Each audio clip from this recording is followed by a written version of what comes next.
Ministério da Justiça e Segurança Pública disponibiliza vagas em presídios federais para envolvidos em rebelião que deixou 52 mortos em Altamira, no Pará.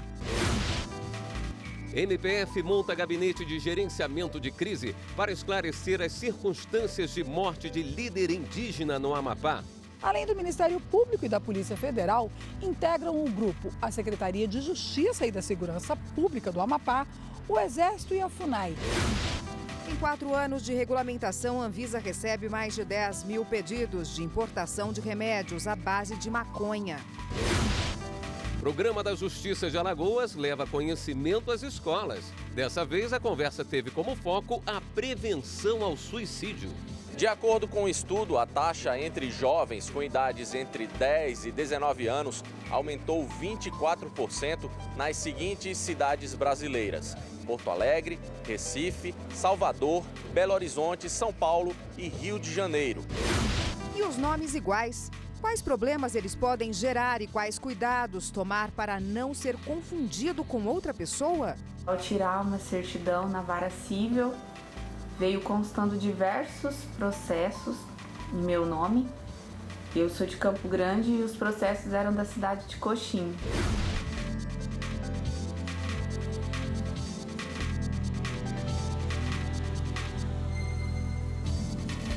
Olá, boa noite. Boa noite para você. O Ministério da Justiça e Segurança Pública disponibilizou vagas no sistema penitenciário federal para transferência e isolamento de presos envolvidos na rebelião da manhã de hoje no Centro de Recuperação Regional de Altamira, que deixou mais de 52 mortos. Entre eles, 16 detentos foram decapitados. O ministro Sérgio Moro lamentou as mortes e determinou a intensificação das ações de inteligência e que a Força Nacional fique de prontidão. Uma inspeção do Conselho Nacional de Justiça, feita neste mês de julho, constatou que o Centro de Recuperação de Altamira estava superlotado e em condições precárias. De acordo com dados do CNJ, a unidade tem capacidade para 163 presos, mas abrigava, até esta segunda, 343 detentos em regime fechado.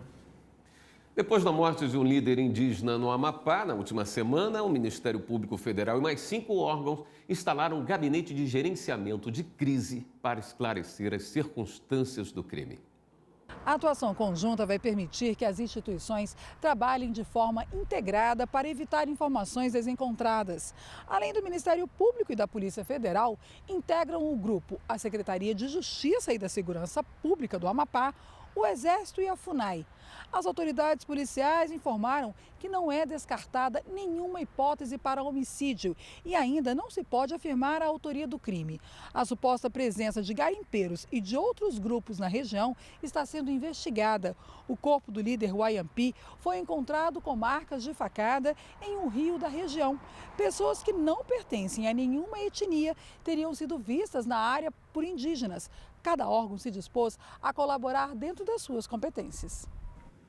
E foi marcada para amanhã, às 10 horas da manhã, a audiência com os 4 presos na Operação Spoofing. Os suspeitos de hackear celulares de autoridades dos 3 poderes vão ser ouvidos em sigilo pelo juiz da 10ª Vara Federal de Brasília, Valisney da Silva Oliveira. Todos os suspeitos já tiveram a prisão temporária prorrogada por mais 5 dias.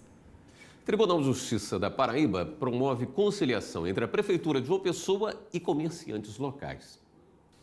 O Sejusc Fazendário do Tribunal de Justiça da Paraíba conseguiu avançar na proposta de acordo de uma ação de reintegração de posse, movida pela Prefeitura Municipal de João Pessoa, contra 56 comerciantes que ocupam a área no bairro de Mangabeira, no Cidade Verde.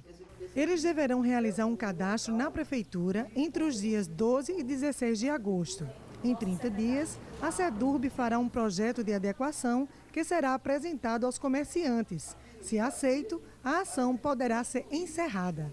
Essas ações de reintegração de posse, de áreas públicas, envolvem muitas famílias, sobretudo famílias mais humildes.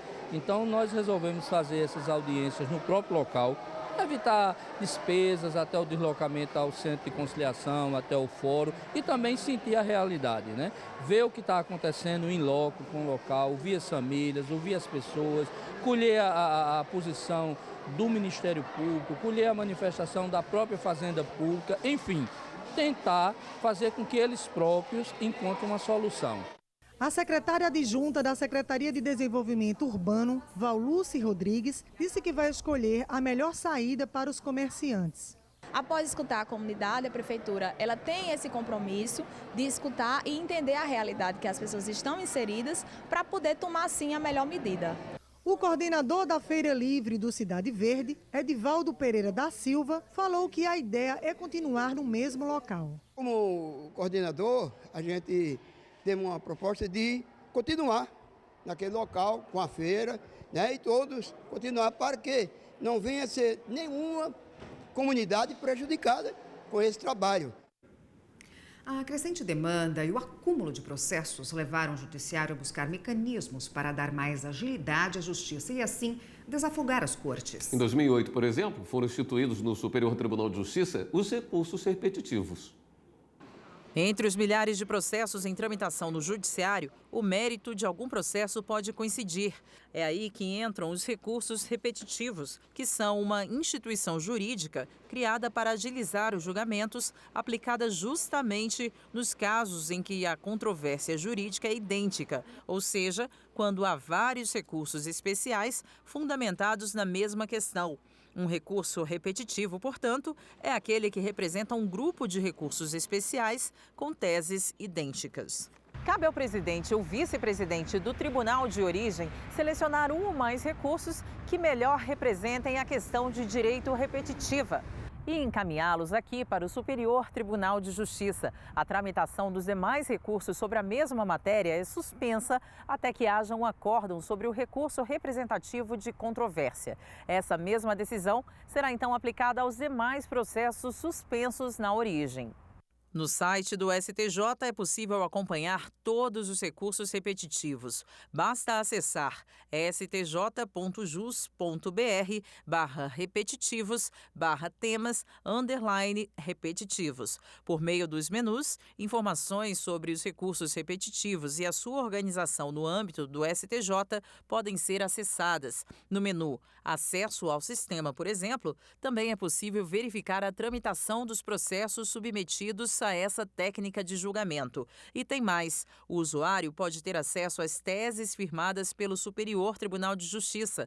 Para isso, basta preencher o menu Pesquisa Livre com o número do tema repetitivo ou simplesmente com o assunto relacionado. As informações são atualizadas. Já é possível verificar, por exemplo, a definição atual da primeira sessão do Superior Tribunal de Justiça sobre a abrangência da tese fixada em 2009 no tema 118 dos recursos repetitivos, que trata da efetiva comprovação do recolhimento feito a maior ou indevidamente para fins de declaração do direito à compensação tributária em sede de mandado de segurança.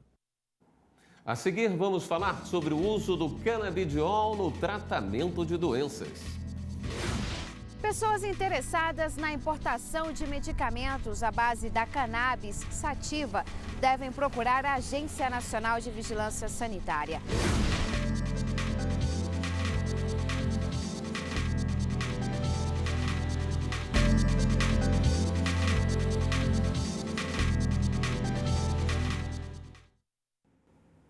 A permissão para importar medicamentos à base de canabidiol, um extrato da maconha, completou 4 anos. Nesse período, a Agência Nacional de Vigilância Sanitária recebeu mais de 10 mil pedidos. E vários pacientes também recorrem ao Judiciário solicitando que o Estado forneça o remédio ou autorize o cultivo da planta. A primeira crise convulsiva de Anne foi aos 40 dias de vida. Por causa dos sintomas semelhantes a outras doenças, o diagnóstico final só veio 4 anos depois. A menina tem a síndrome CDKL5. A gente tentou todas as medicações disponíveis no momento e a associação entre elas, né, que é outro protocolo. E depois que não tinha mais nenhuma a ser testada, a gente passou para a cirurgia. A gente fez uma cirurgia de implante de um aparelho chamado VNS. Infelizmente não teve um resultado satisfatório no caso da Anne. E aí foi que a gente, numa pesquisa de internet, conseguiu ter o contato com o canabidiol. A gente deu essa primeira dose para ela com uma luz no fim do túnel. Era a última esperança que a gente tinha.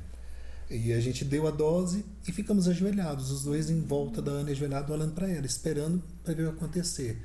E a gente foi presenteado com 9 semanas. 9 semanas depois dessa primeira dose, a Anne passou uma semana inteira sem ter uma única crise convulsiva. E isso nunca tinha acontecido antes. Pessoas interessadas na importação de medicamentos à base da cannabis sativa devem procurar a Agência Nacional de Vigilância Sanitária. Só no primeiro semestre deste ano, a Anvisa recebeu mais de 2.500 pedidos, uma média de 16 por dia.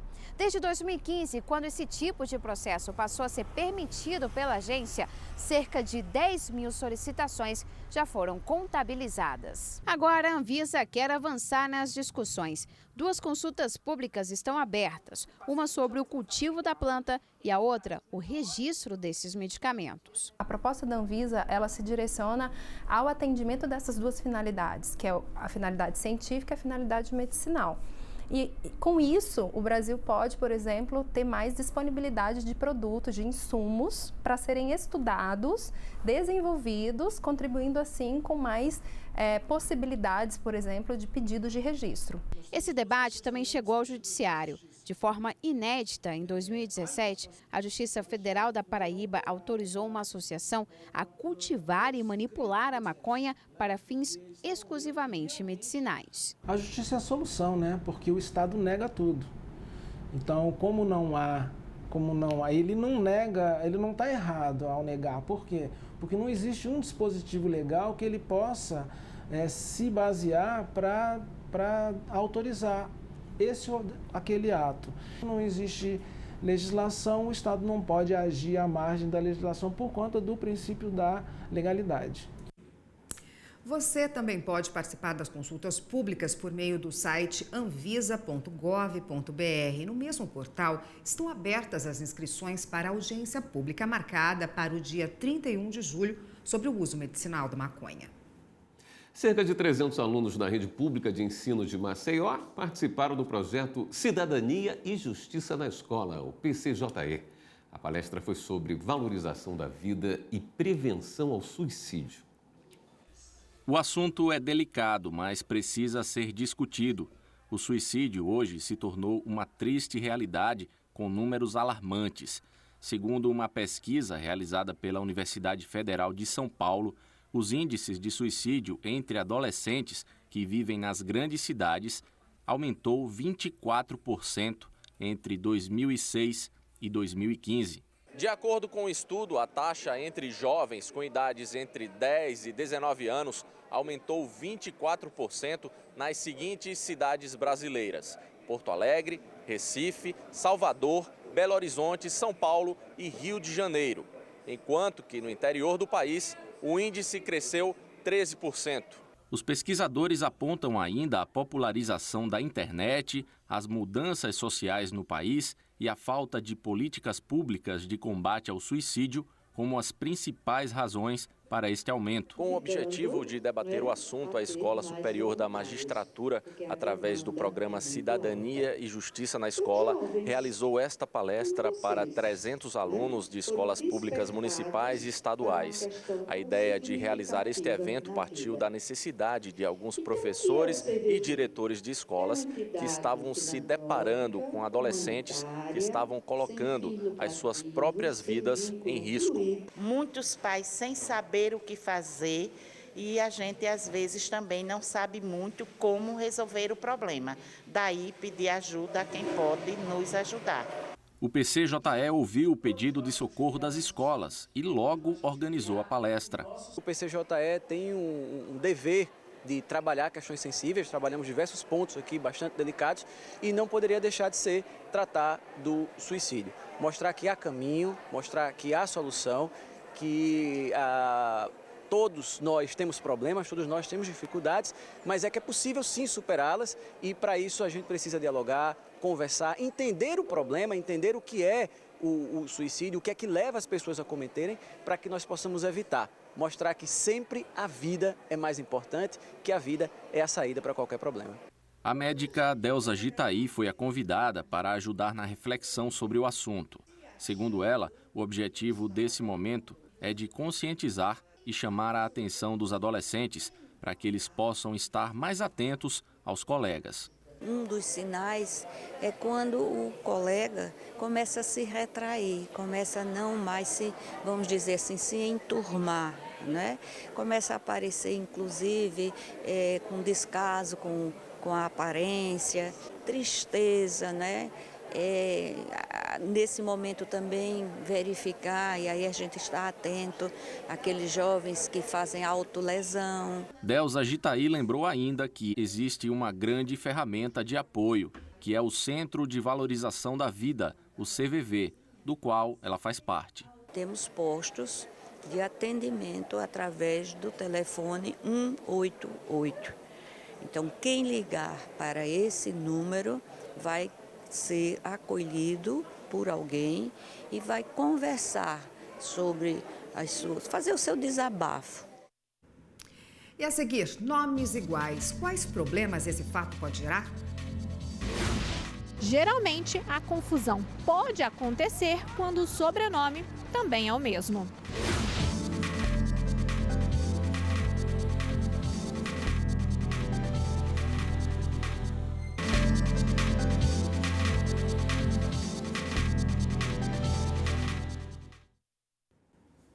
Ter mesmo o nome e sobrenome de outra pessoa pode gerar alguns constrangimentos, como, por exemplo, cobranças de dívidas indevidas. Uma das medidas para evitar esse tipo de problema é a inclusão do CPF na certidão de nascimento. Mais de 208 milhões de pessoas em todo o Brasil. No Brasil tem muita gente com nomes iguais e é comum, sim. Tem muito Pedro, muito João, muita Maria, muito... acho que é normal, sim. Maria, Ana, José e João são os nomes mais registrados em todo o Brasil, segundo o IBGE. Mas a lista não para por aí, não. Também tem Francisca, Patrícia, Pedro, Paulo e até mesmo Fernanda, como eu. Fazer parte do grupo de pessoas com nomes considerados comuns não é um problema.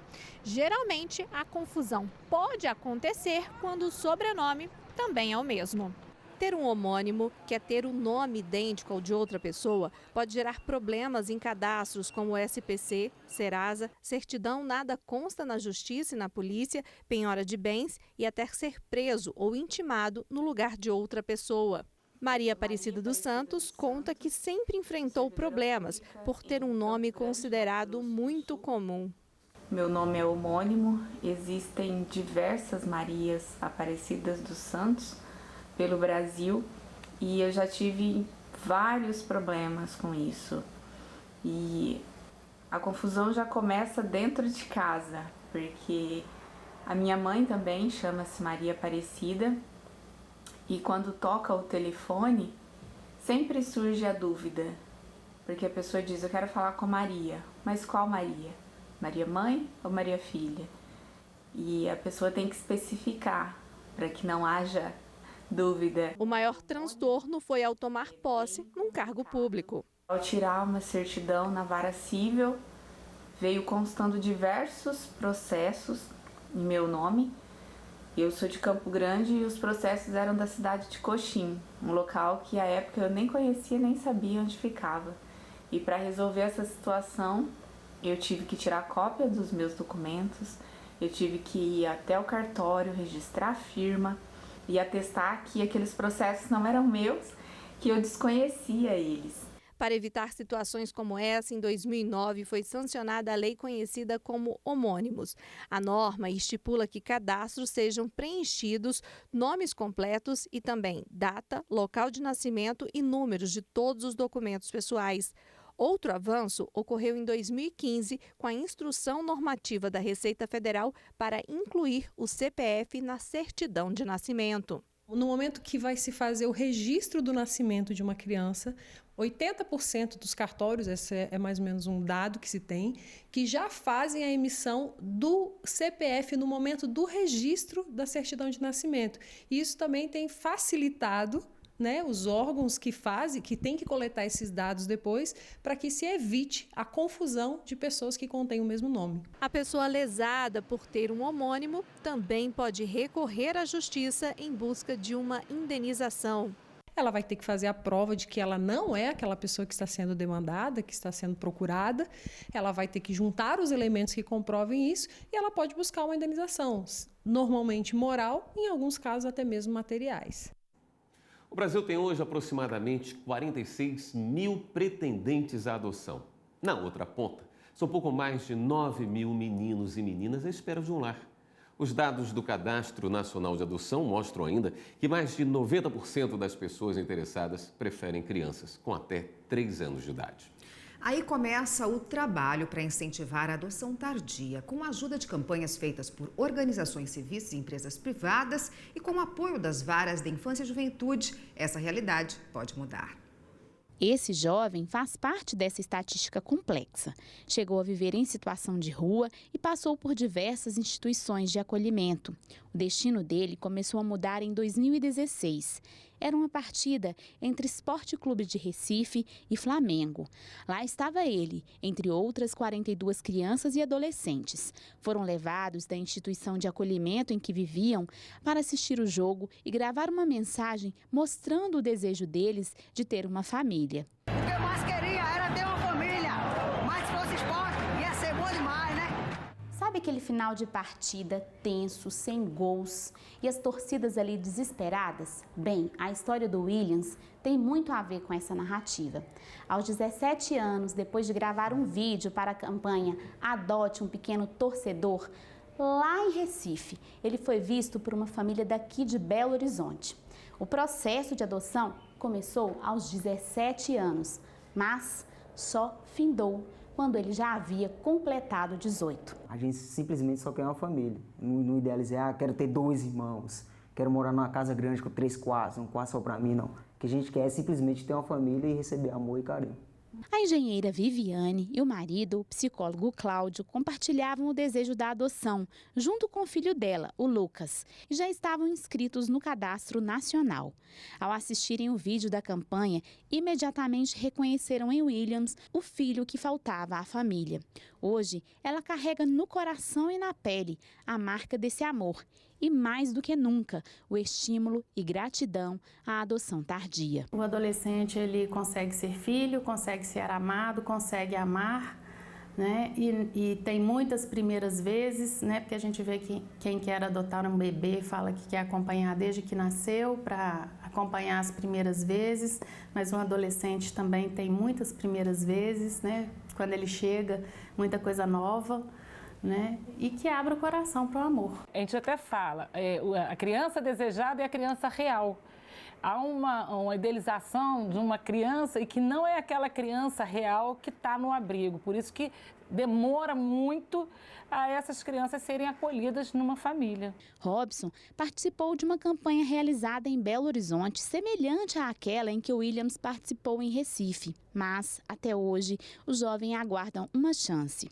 É um sonho, entendeu? De ter um carinho, de ter um amor, ter uma atenção. Se você deseja ter um filho pela via da adoção, seja criança ou adolescente, procure a Vara da Infância e Juventude de sua cidade.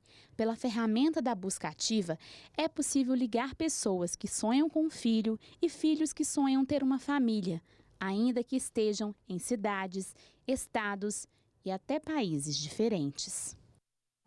Agora vamos dar um giro na rede para saber das últimas notícias.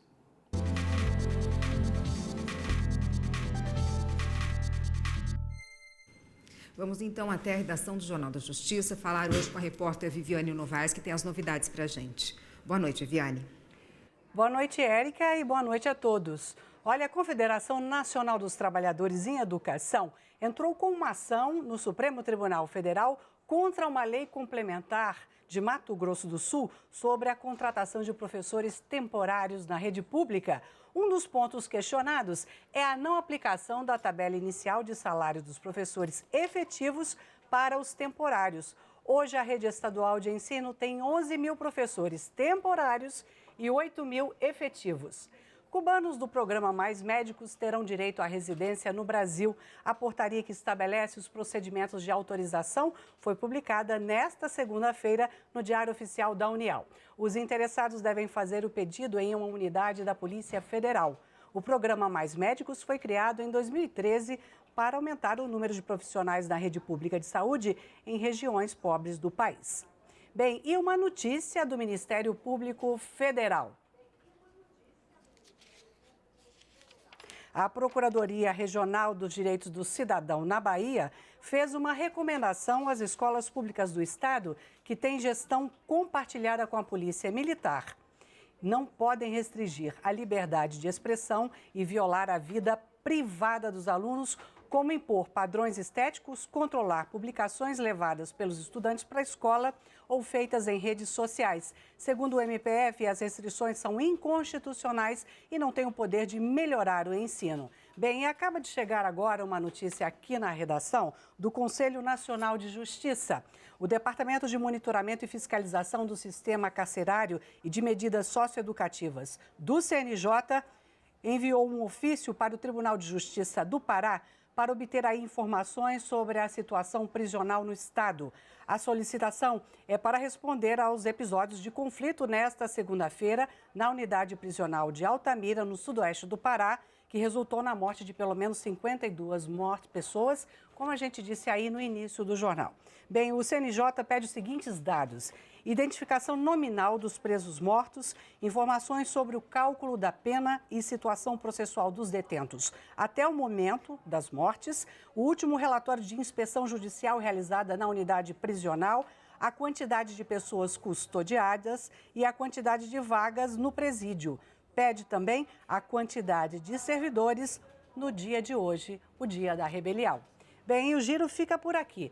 Todas as reportagens do Jornal da Justiça estão lá no YouTube. É só digitar TV Justiça Oficial. Uma boa semana a todos e voltamos agora ao estúdio. Obrigado pelas informações, Viviane. O Jornal da Justiça, segunda edição, fica por aqui. Uma boa noite para você. Fique agora com o programa Reflexões. Boa noite, até amanhã.